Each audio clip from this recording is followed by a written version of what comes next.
Alright, good morning guys. Eto na, ano tayo. Siguro daily tutorial na lang. Ang layo ngayon pumunta sa ibang site. So, para doon sa mga interesado malaman kung paano mag-control ng drone, yung basic lang tayo. Okay, first power on ng drone. Short press, then long press. Hintayin yung tumunog. Yan. Pag narinig nyo na yung tunog na yon, ibig sabihin naka-on na yung drone natin.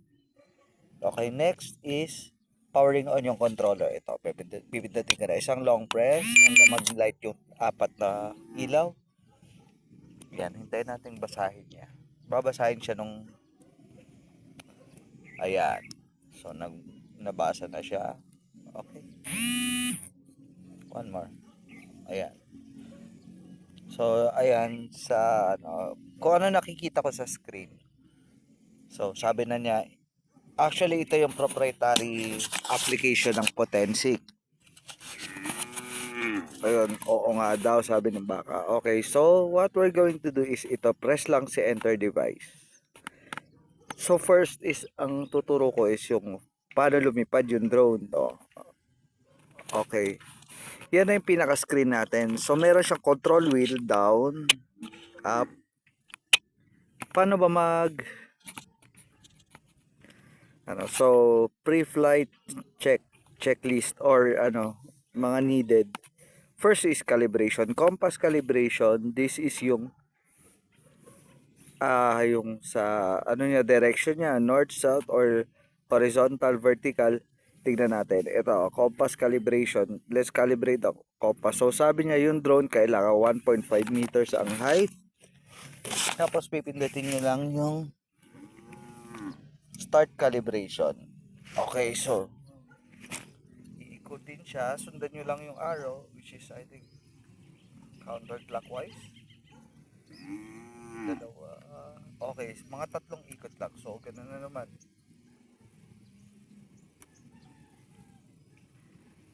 Ng pataas yung drone, yung camera niya nakatutok sa taas. Yan, successful. So, yun lang. Pag nag-start kayo mag-calibrate, hindi lilipad yan hanggat hindi lumalabas yung calibration successful. Tapos another thing is, meron tayo remote control calibration. Ito yung kakalibrate ng joysticks niya. Kung gaano yung control niya, gaano kataas yung response time niya. Okay, so remote control. Ayan, nakikita niyo yung controller niya. Okay, so gagalaw lang natin siya based dun sa kailangan. Okay. Yan, di ba? So, ito yung controller sa left. Ay, dito tayo sa left muna. Push up hanggang 100%, nag-check na siya. So, meaning Then push down, nag-green na siya. So, meaning okay na. Push right, 100%. Pag nag-green, okay na. Okay, green na sila lahat sa left stick. Okay, ito yung forward. Nagulat pa ako sa aso. Ito backward. Left. Right. Okay, bigyan ko na rin kayo konting background. Okay, so dito sa left, control stick. Pag pinush nyo siya pataas, yung drone aakyat. Tataas yung altitude niya. Pag press nyo ito pababa, bababa na siya. Okay. Okay, so pag pinunta nyo siya sa right, yaw ang tawag dyan. Yaw right. So, anong difference nung yaw right sa turn right? So, ang yaw, yung ulo niya, iikot papunta sa kanan pa konti-konti. Depende sa strength nyo. Kung 1%, mababagal lang yan. Tapos tataas siya hanggang bibilis ng 100%. Tapos yaw left, yan, pakaliwa naman. Okay. Tapos, punta tayo dito sa right control stick. Pag minove forward mo siya, meaning paharap, pupunta siya sa harap. Backward, meaning pupunta siya sa likod or aatras yung drone. Pero, yun lang, take note, yung nguso ng drone is pag forward siya, yung nguso ng drone kung saan papunta dun sa harap. So facing away from us, so ganon. Tapos yung backward, yung parang puwet ng drone or yung rear part ng drone papunta sa'yo kasi pupunta babalik sa'yo. Ang left, left or right, move right. Actually, hindi na siya turn right, move right na siya. Is, yan, nakikita niyo yung direction north-south. So, yung ulo ng drone, nakaharap dun sa harapan mo, pag press mo yung right, magmo-move siya papunta sa kanan nang nakaharap siya kung saan nakaharap yung drone. Hindi siya liliko. Kasi kung liliko siya, yo ang tawag doon. Itong, left control stick ang gagamitin.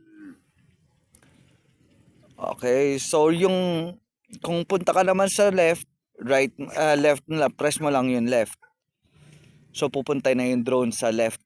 A-adjust siya sideways. Okay, moving sideways ito. Tapos back, ayan, 100% na. Back, pabalik na sa'yo yung drone. Or papunta sa likod. Or aatras siya. So, for the beginners out there, pinaka best, actually ako ginagawa ko pa rin, kung saan best practices, kung saan nakaharap yung drone, dapat dun ka rin nakaharap para yung controls mo hindi ka malito basta-basta. Kasi pag halimbawa yung drone nakaharap sa'yo, ikaw nakaharap ka sa drone, pag gusto mo siyang papuntahin sa kaliwa, dito sa controller kanan dapat ang niya, ang control mo. So babaliktarin mo lang yung movements, which is nakakalito. Okay, tapos meron dito sa controller yung wheel na tinatawag wheel adjustment. Sa model natin, camera up, camera down lang siya. Non-gimbal yung drone natin, meaning hindi siya yung gimbal is yung parang nag-i-stabilize ng shot na nakadiretso lang. So pwede siyang left pag aangat yung camera sa sorry. Okay, nag-succeed na siya. Okay. Okay, start calibration. Ulitin natin. Okay, pag pinunta mo siya sa right, yung camera ng drone aangat papunta sa straight forward niya. Pagbaba, straight downward point. Okay?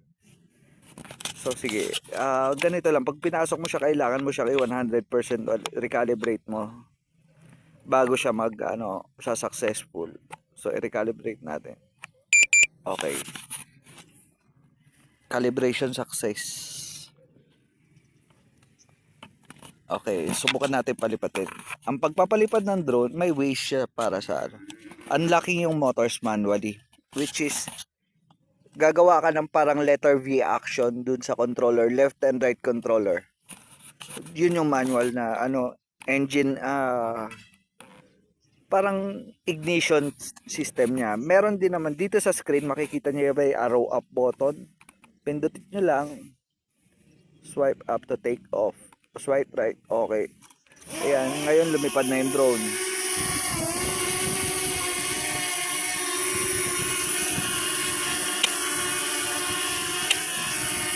Okay, so ngayon ipe-press natin yung right pataas. So yan, makikita nyo tumataas siya 1 meter, 1.3, 1.5, 1.8, 2, 3. Ayan, patapakit yung drone natin.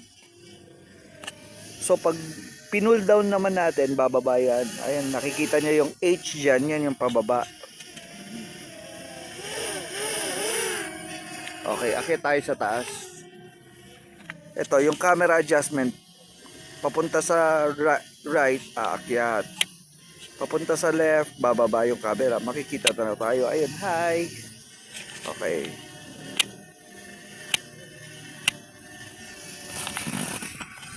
Okay, ano yung mga nasa screen natin?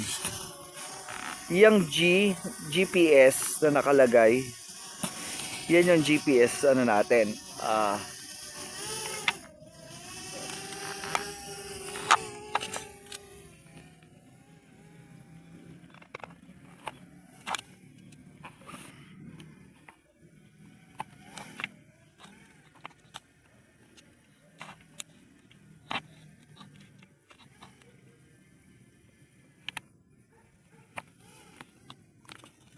Yan.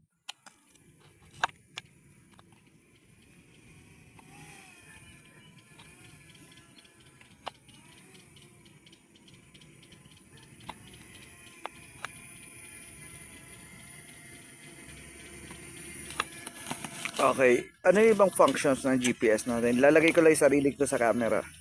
Hi. Okay. Hindi ko na alam kung saan na tayo. Anyways. So, nag-auto take off na tayo. Punta tayo sa ibang function. Ano tong may red button? Ito yung video capture. So, pag pinindot mo yan, start na tayo mag-record. Stop mo muna siya and then pictures. Ayan, hintayin natin siya mag-load. Akit natin. Ayan.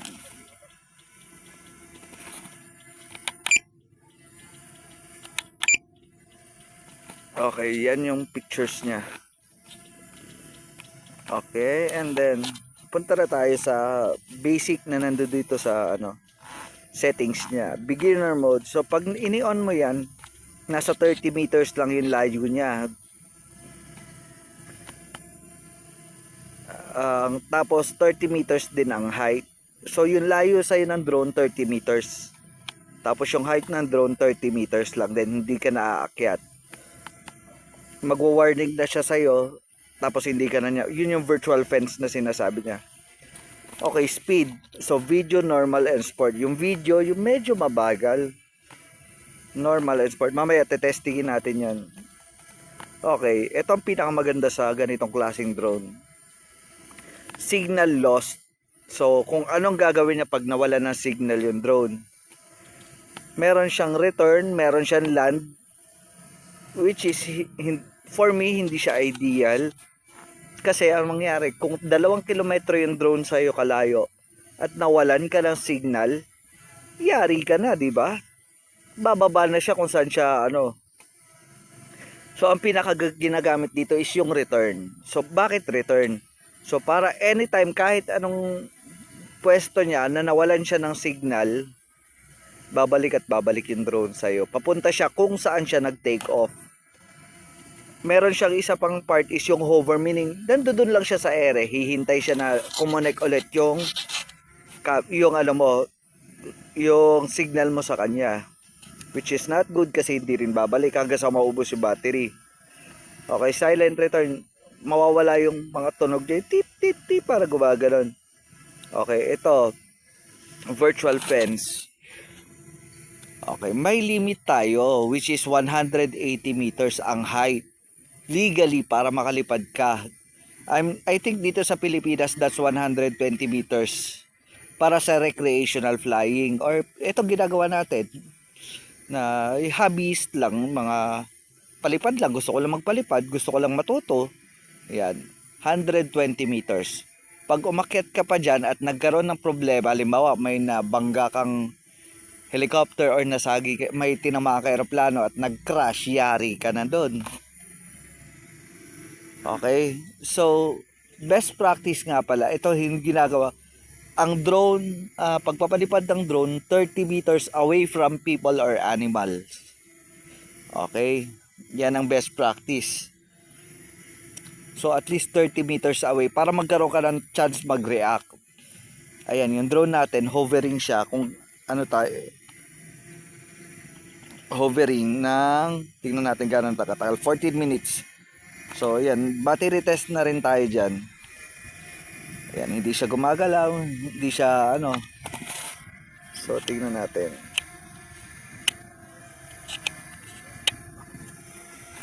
Okay, so ito, balik tayo dito. Altitude limit legally dito sa Pilipinas 120 meters. Pero meron ako nakikita mga vloggers, sagad meron 400 meters. Pinalipad ba naman yung drone ng 400 meters? Well, sa akin kaya naman itong drone ko yon, pero ayokong gawin, ayokong mag-risk. Kasi syempre, unang-una, safety. Paano kung nakadisgabay na disgrasya sa taas? Sigurado yun, patay yun. Pagbagsak ng aeroplano, patay yun. Or helicopter, patay yun. At ano mangyayari sa akin? Kulong. Para sa paglalaro ng drone, makukulong ako? No way. Okay, eto pa ang next information natin, battery. Ayan. Battery information. So 73% nagda-drop yan habang nasa ere yung drone. Okay, so next is circle flight. Tuturo ko na yung mga small functions ng drone. Okay, pupunta tayo sa flight mode, circle flight.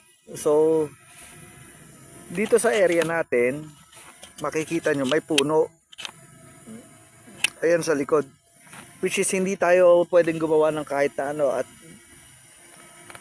baka madali tayo, di ba? Sayang yung drone. So akit tayo sa mas mataas sa puno, which is I think mga around, ayan, siguro pagka lumagpas na siya dyan sa plus sign, ay sa dot, mataas na sa just above, siguro akit pa natin. Ayan, para for safety 14, akit na tayo sa 20 meters, wala namang masama. To be safe, better be safe than sorry. Tapos adjust natin pababa. Okay, ngayon punta tayo dito sa magandang part. Circling radius, meaning yung distance niya from the center, which is yung current location niya, pupunta siya ng 50 meters to the right or to the left, depende sa gusto mo. Tapos saka siya iikot, maintaining yung 50 meters from the center. Okay, so gaya start flying, pupunta siya doon sa area. Okay, current settings natin dyan is 50 meters and 2 meters per second, which is sobrang bagal. Tama. Ayan, nandiyan dyan sa likod natin. Nakikita niya tayo. Yung baka. Ang maganda dyan, automatic siyang gagalaw. Tapos pwede ka na mag-record. Press mo yung camera o record button. On. Picture pala yun, sorry. Okay, camera button. Ayan. So make sure lang na mas mataas siya sa kahit na anong obstacle or anything dun sa area, para hindi wala siyang tamaan or maaksidenteng tamaan.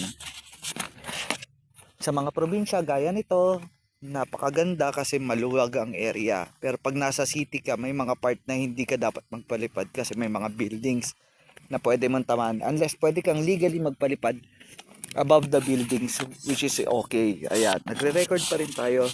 Dating siya sa likod.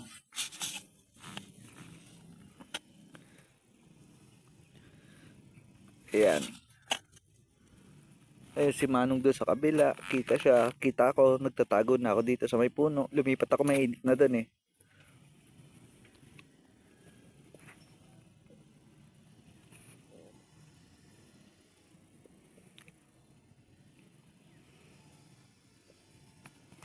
Okay, kung gusto nyo i-cover mas wider area, pwede nating paliparin na mas mataas yung drone. 50 height lang natin ngayon is 21 meters. Pwede pa natin siyang gawing, ayun na siya, kita pa siya. Pwede siyang 100 meters or any within 120.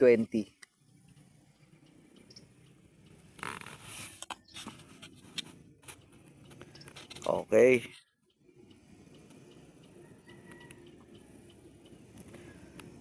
So dyan sa tapos na natin yung video, introduce ko sa inyo yung taking me ng pictures. Okay, so taking ng pictures, palit nyo yung camera. Okay, take pictures. Ayan. For some reason, nawawala yung tunog niya, yung clicking sound. Kasi ayan, tingnan natin. Ayan. So kung may nakita kayong magandang nasa frame na shot, take the shot.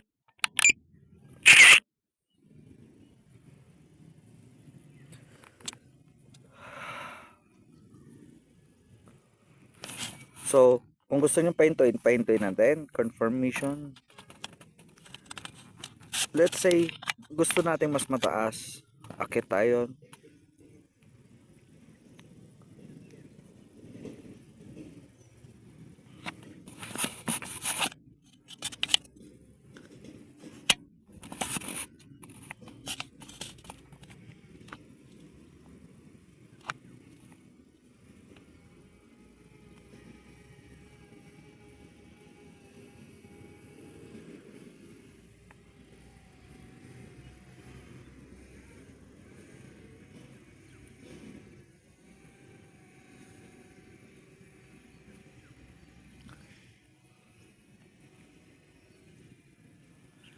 Okay, so nakikita ninyo, ina-adjust ko yung drone para pupunta siya sa taas natin kasi hindi ko na siya makita.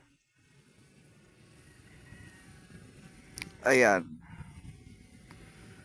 Medyo nasa taas naman na natin yung drone. So paano natin malalaman? Okay, ayan sa mapa ko. Okay, sa screen ko may dalawang screen. So itong malaki which is yung camera view, ito yung map view, yung maliit na part. Pwede lang sila pagpalit-palitin. Okay. Anong silbi nun? Ito, makikita mo yung positioning ng drone. Tingnan ninyo. Halimbawa, lalayo tayo.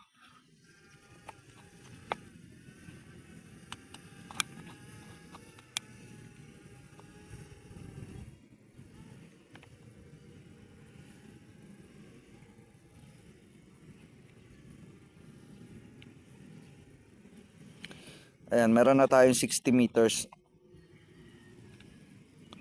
Ayan, makikita nyo yung direction ng drone. Nakikita nyo ba yung triangle na may kulay blue sa nguso? Ayan yung direction. Ibig sabihin, dyan nakaturo yung nakaharap yung drone or naka-face yung ulo niya. So, pwede natin siyang tignan kung nasa na ba siya. Okay, so I think nandito tayo sa may gasolinahan. Ito yung bahay ng kapitbahay namin.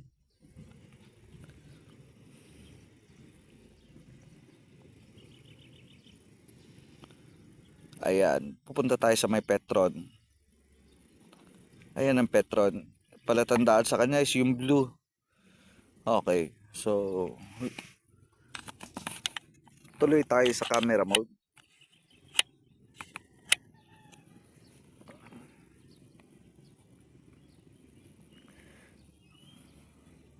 Okay, video mo.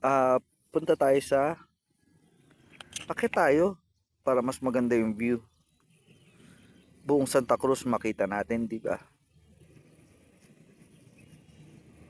Oy, may ibon! Hinahamon yata tayo ng ibon. Punta natin. Wag. Kawawa naman yung ibon kung masasaktan, di ba? At mas masakit sa bulsa pag natamaan yung drone natin. Yung ibon masasaktan, ito sa atin, bulsa masasaktan. Okay.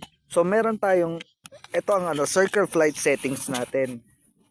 So ang maximum niya 50, ang maximum niya 5. Mabilis na ikot niyan. Pag 1 minute napakabagal, which is so tansyahin niyo na kada segundo isang hakbang, parang ganoon ng So tingnan natin.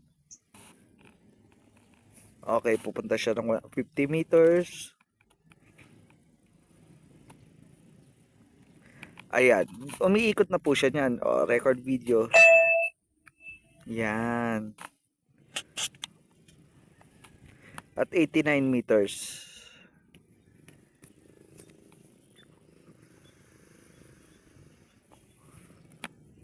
Okay, nakikita nyo po ba?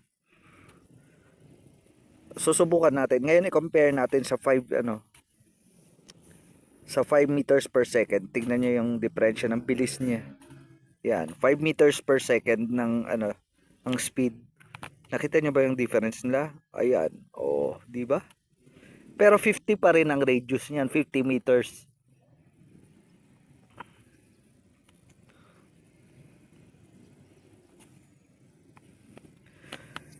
So habang nagbi-video tayo dyan, discuss natin to. Ano yan letter V? Yan yung speed. Actually, hindi naman sinasabing speed indicator, pero yung parang gear indicator siya. Naka-mode indicator siya, which is video, yung pinakamababa or pinakamabagal. Meron siyang video, normal, and sports mode. Sports mode yung mabilis na nalipad talaga kung nababagot ka sa babagal. Ayan. Mag sports mode ka.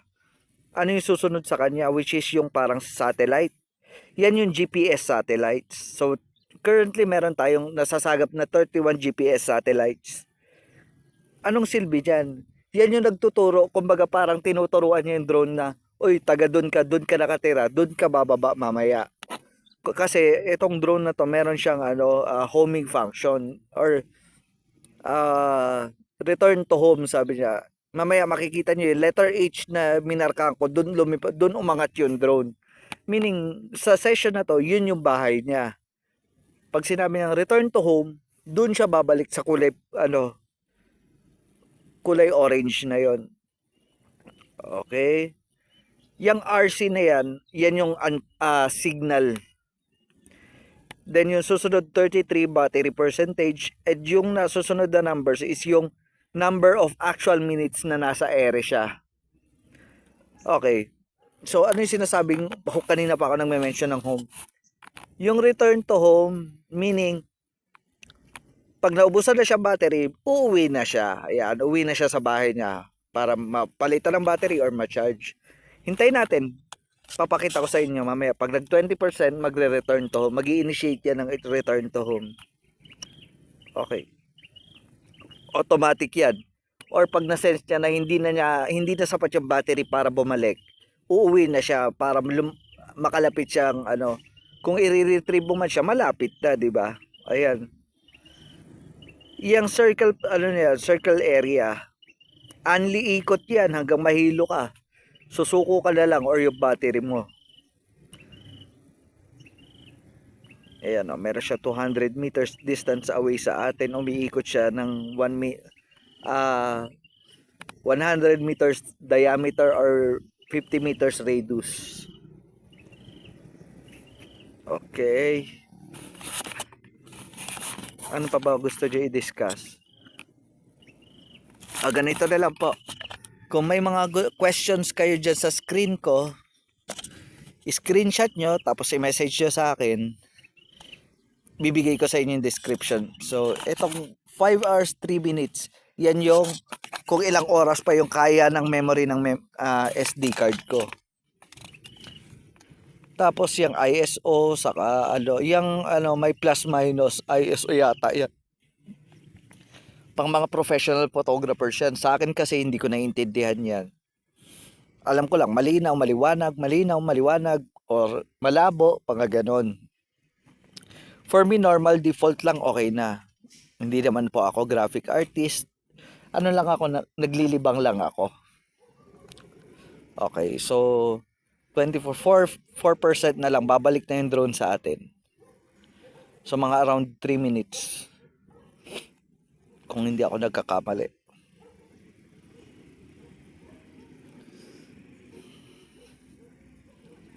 Ayan, ang itsura dito sa Lipay.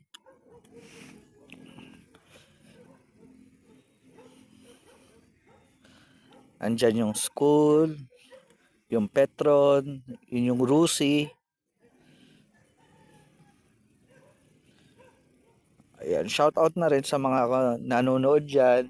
Kung may questions lang po kayo sa nakikita nyo sa screen ko, maaaring yung functions ng drone or yung functions ng mga numbers dyan. Okay.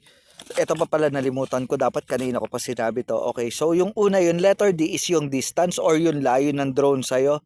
Yung letter H is yung height or yung taas ng drone from the launch point or from kung saan siya nanggaling na lumipad. Okay. Yung nasa baba ng D is yung ms, meters per second. So, yan yung speed ng drone. Speed horizontally. So, yung nasa baba, yung sa kabila naman, yung nasa baba ng letter H, yan yung speed vertically or paakyat. So, ang nagvavary lang dyan is yung distance. Yung height, pag nag-fix ka ng 100, hindi ka na gumalaw, hindi nagagalaw-galaw yan.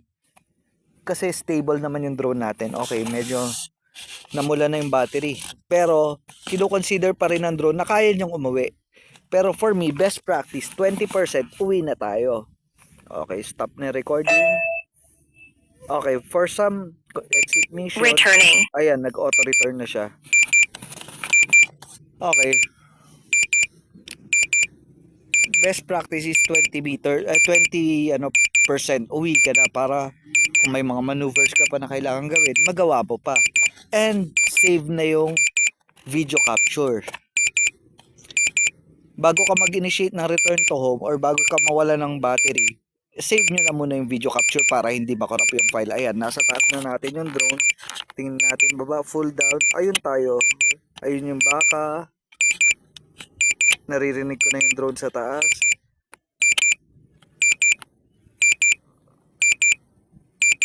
Ayan, yung nakita nyo yung tuldok dyan. Yan tayo sa yung drone launch pad. Okay, ganito ako magpa-landing ng drone.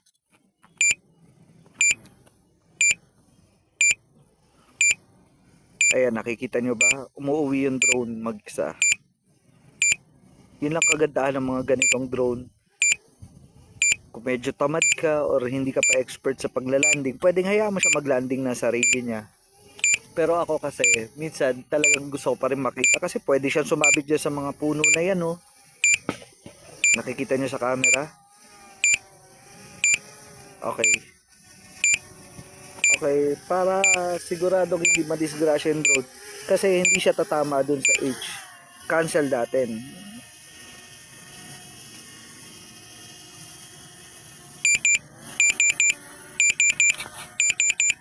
Ayan.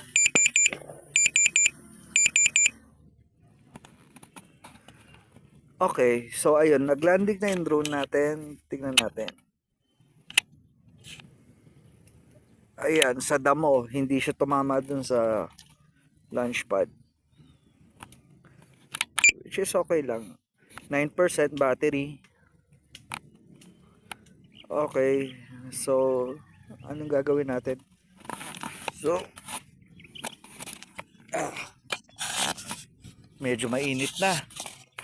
So, siguro mamaya, another content would be yung ibang functionality na meron dun sa drone natin. Upload ko na lang yung mga nagawa natin. Ayan si Kuya.